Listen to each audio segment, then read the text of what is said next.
Good morning, folks, and welcome to Swing Trading Today. This is Bob Desmond over the Contrarian Trader, and what we're going to talk about today are, for the most part, the futures market, a little bit of price action, and whether or not what we're seeing in the stock market futures is sustainable.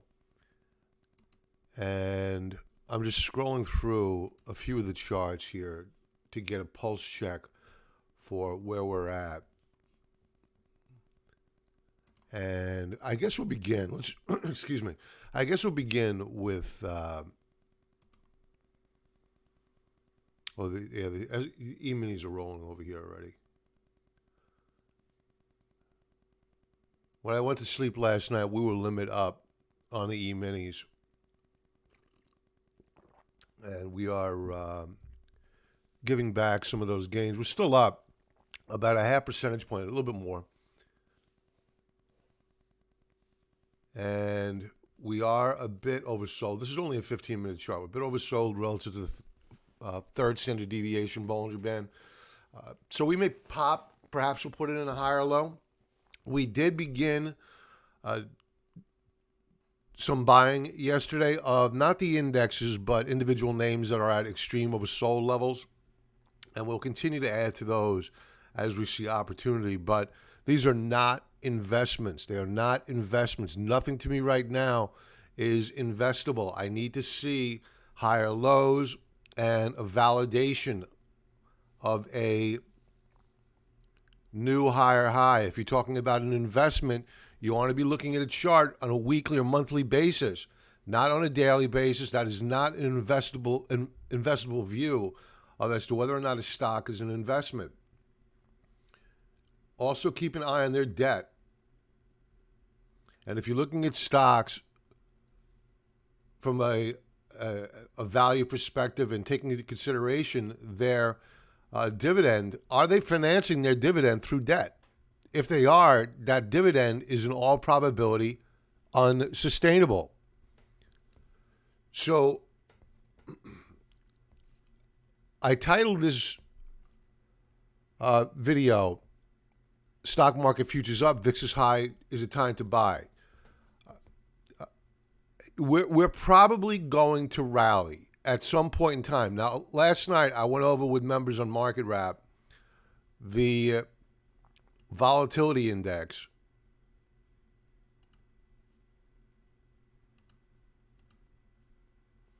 And we are at highs not seen since the financial crisis.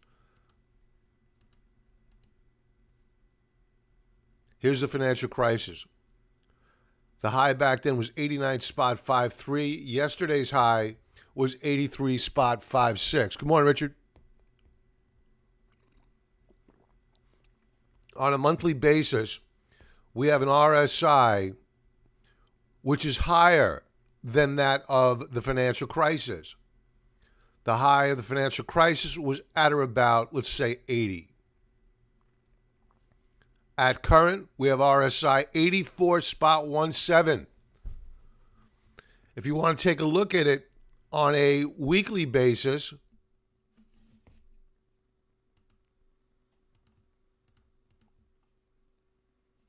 we have RSI 90.17. This is unsustainable. Now, I said the same last week. I believe it was on Thursday morning. When I predicted that we were going to rally. Yeah, that was here. We had closed out the day on the 12th at RSI at around 75.47. Now, I was more pessimistic on the VIX, at least in the short term, on that day than I am right now. I think that we are going higher. Why? It has to do with the relativity of the VIX to its third standard deviation Bollinger Band. In short, there's more room to go to the upside.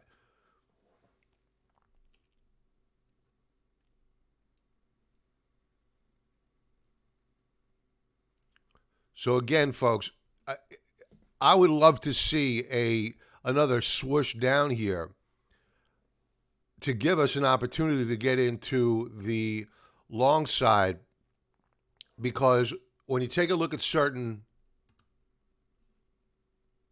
indexes, let's go to,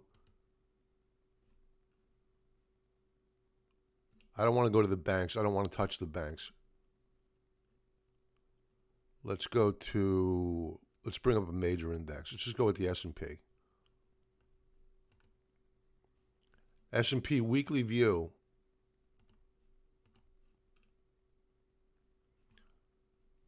Look at this. We're trading down below the third standard deviation Bollinger Band.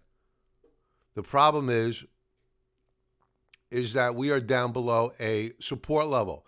We won't see support until 2350, thereabouts, maybe even a little bit lower than that at 2323. Then we could look for a sustainable bounce. At current, I'm not sure whether or not we have a dead cat bounce brewing this morning, or if these futures will hold up.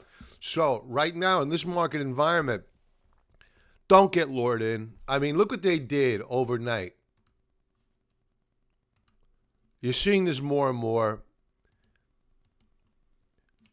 Look what they did last night to NUGT. I have a lot of members that are dying to add to their NUGT, get back to NUGT, open an initial position in NUGT. Here's where we closed yesterday. They drifted it up in the after-hours session. Where are we now? We're down relative to the close of yesterday. They lured people in on light volume, and it gets dropped. Don't get suckered in.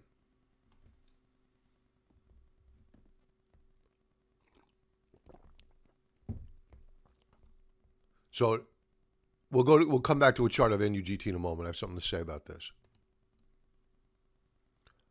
All right. Let's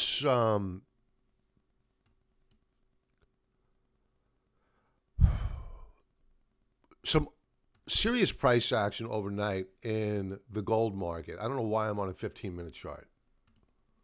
All right, this is better.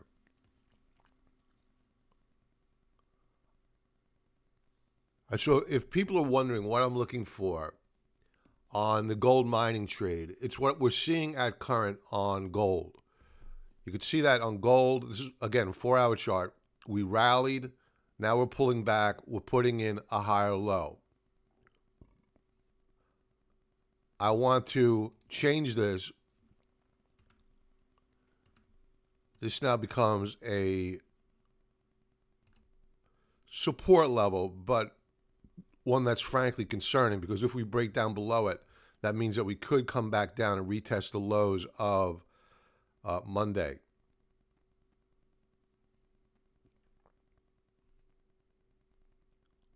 I want to get rid of this.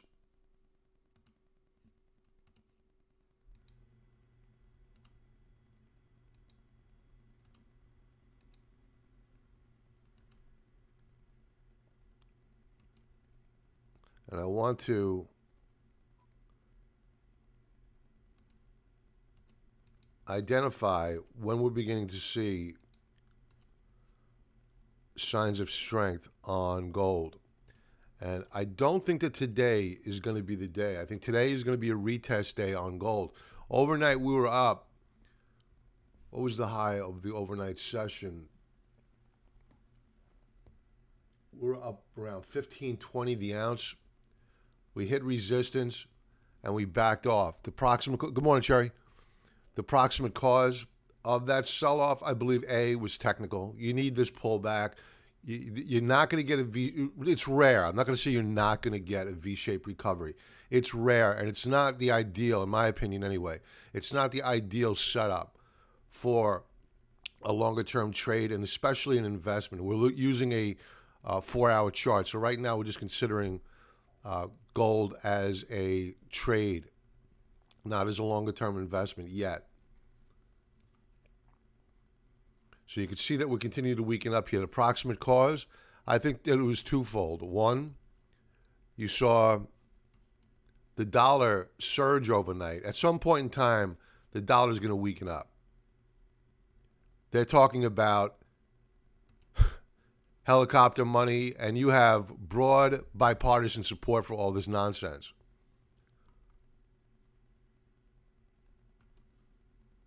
So just when they should be tightening the belts of this economy and setting expectations of people for a rough sledding ahead, what are they doing? They're adding more fuel to the fire, more debt. Because all they want to do is get reelected, and that's on both sides of the aisle. I'm going to keep this real simple. We're looking for a breakout or a breakdown. Got rid of all those lines. And I think that we're ultimately going to break down. So you're seeing strength in the dollar, weakness on gold. And also, you're seeing some people step in here, buying the market.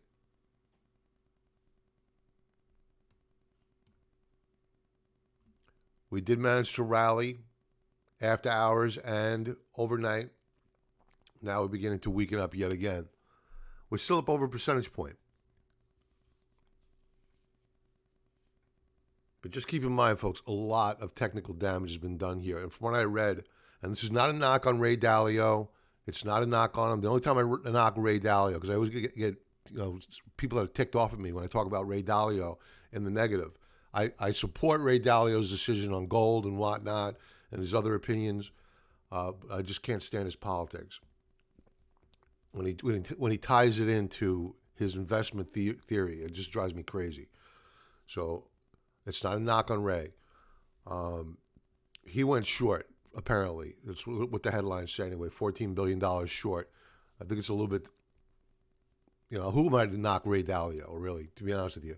But I think that he's playing catch-up here and maybe doing a little bit of ego boosting. So that may be a signal that we may have a short-term bottom at hand fairly soon. But I don't think ultimately that we're done going down here.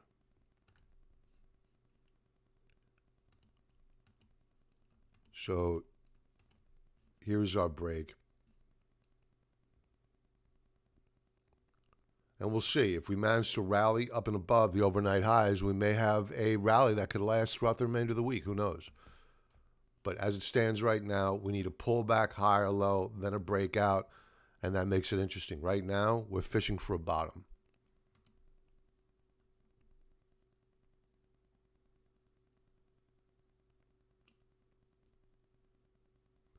What else do we want to take a look at here this morning? Oil. Oil's a major concern. Oil broke yesterday.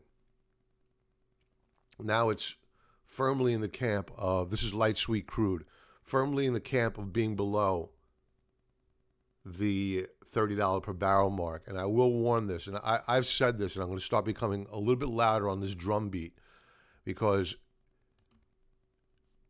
the headlines are beginning to pick this up. Back in February, actually began, I believe, in January, with the killing of the Iranian general in Iraq, and then the subsequent retaliation by the Iranians in Iraq, where we said that there were no injuries on our bases which were attacked. As it turns out, that was a lie. There was a bunch of injuries. And ever since then, we've seen a tit for tat over in Iraq. Overnight, headlines came out, U.S. on brink of war in Iraq. So this is typical. This is not, hey, Kat, this is not unusual. This is typical of what we've seen throughout history. When things are horrible domestically, you need to find the bogeyman overseas to point the finger at to say he's the bad guy. And then you generate nationalism and everybody circles the wagons around the leadership. So expect an increase in ratcheting up of tensions over in Iraq. And what will that do? Triple whammy effect. Generates nationalism and, of course, puts a bid under crude oil. Who does that help? Look no further than the junk bond market, which is getting annihilated. They finance the frackers. I've been saying this for years. Watch the junk bond market. Everybody should have J on K. I think the other one is HYG. Yep. High yield corporate debt. It's just another fancy way of saying junk bonds. This is going to rally soon. And when it rallies, you're going to see the stock market rally.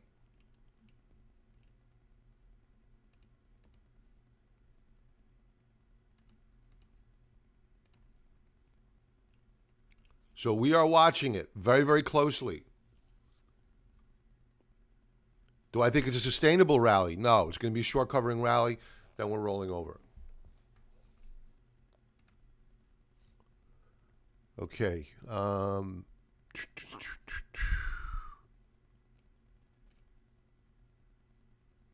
Gold we went over. Nat gas is still interesting on a monthly basis. We're still up on the month, but we've come off those highs. I'm looking to see us close at the highs of the month. That would be a very, very interesting trade setting up for nat gas, but we're not there yet. Bond prices, we're still short of treasuries.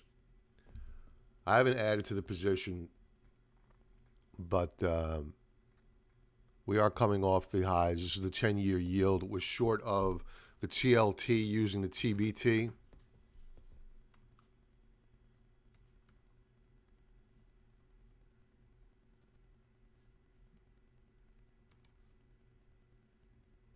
And you can see that despite the fact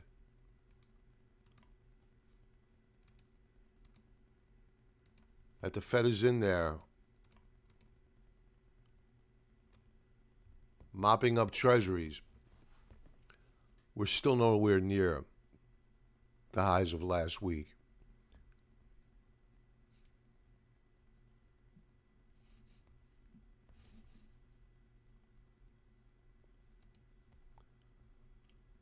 What else do we have?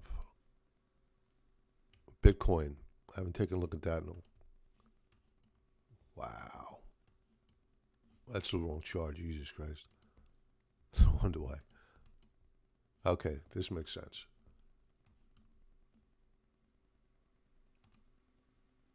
All right. All right. Probably a dead cat bounce here on Bitcoin.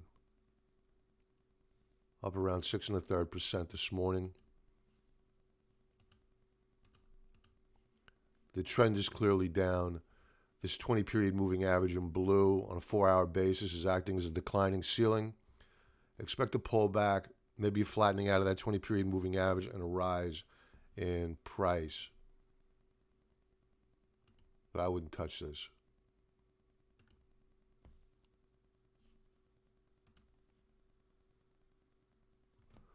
Apple broke 200-day on daily, but going to hit 50 on weekly. Your thoughts?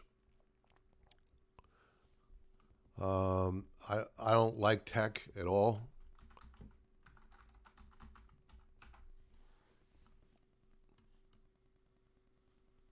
I mean, the 4-hour chart alone is sending signals. A lot of topping action here.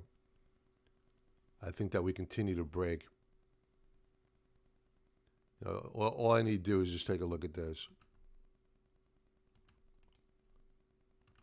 And that's the market sending us a signal.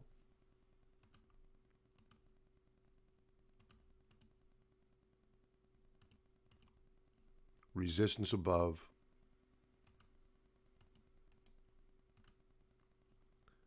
We're testing support despite futures being up this morning.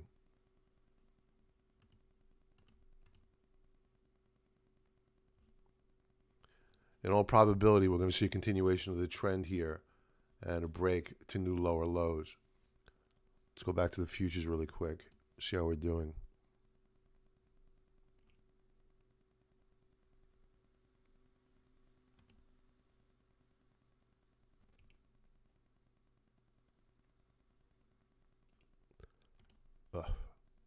Sorry, folks. Yeah, rolling over again. All right, so we're giving up gains.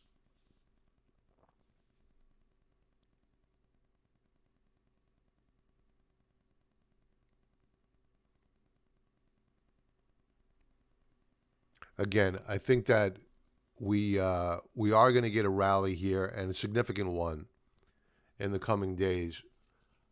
But despite the VIX being at all-time highs relative to, or excluding, I should say, the financial crisis, I think that we're probably going to pierce that volatility level because things are just so much different. The credit bubble. People are blaming coronavirus. Yeah, I'm not diminishing the impact of coronavirus on people's lives and the significance of it. But let's face it, this is a debt bubble. This is the debt bubble bursting. And all we have are politicians just throwing fuel on the fire. Think about what they've done so far. Has it worked? All we've seen is selling. We continue to weaken up here. You're welcome, Kat.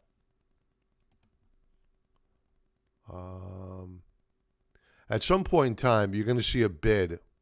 What I'm looking for here are signs of inflation. It's going to come. Because while, yes, you do not have the consumer out there purchasing, you also do not have the producer producing. So at some point in time, demand is going to pick up. You have store shelves cleared off. And you're going to see a rise. It's probably going to begin at the food level. You're going to see a rise in inflation, especially with all this crazy spending on the part of the federal government. There is no check. I mean, the Democrats and Republicans, they're throwing the kitchen sink at this. They are bipartisan. I never want to see that.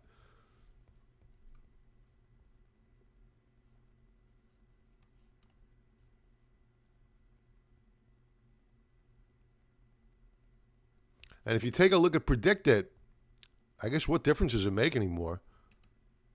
You have Joe Biden beating President Trump. And Bernie Sanders rising. It's all so crazy.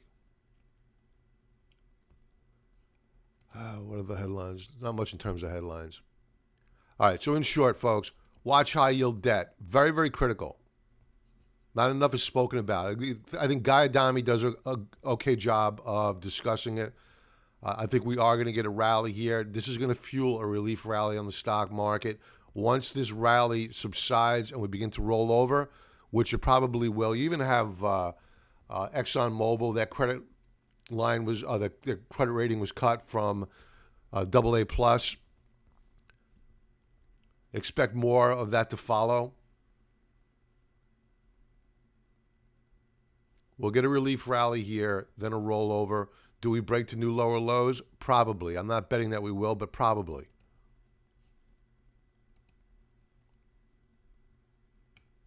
Just want to make sure I discussed everything I wanted to. Richard, most likely we're going to get an announcement for some kind of a helicopter money. Yeah, I think that's pretty much expected now. Richard, I think both sides of the aisle, they're on board with that. More debt. More debt.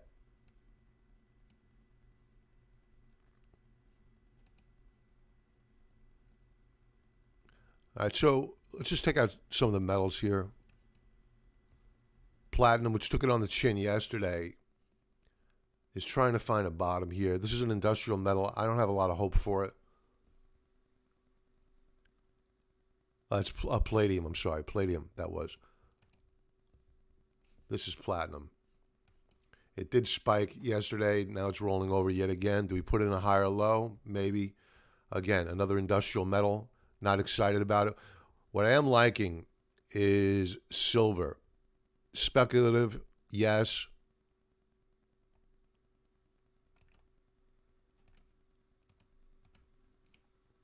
but it is oversold.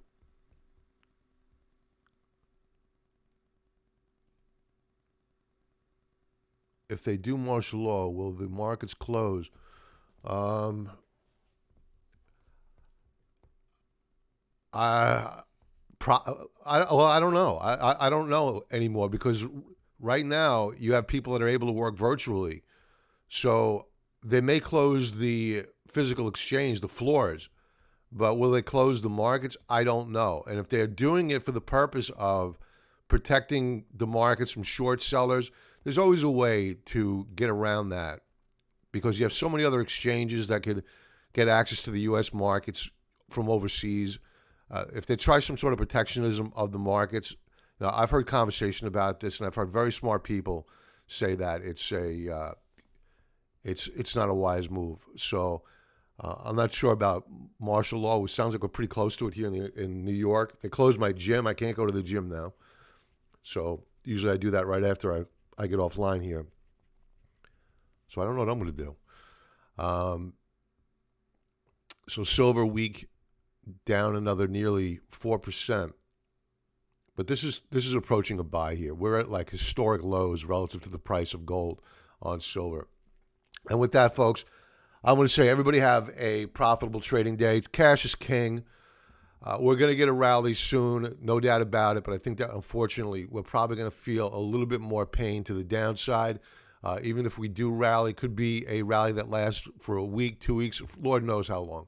But ultimately, before this becomes an investable rally, we need to see a weekly pullback or maybe even a monthly pullback to retest lows. It's got to hold. Then you want to begin to dollar cost averaging and buy aggressively on a new higher high.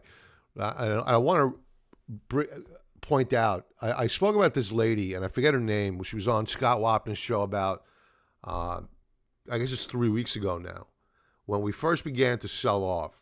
It was in the opening days. And I wish I could find this video. I've tried.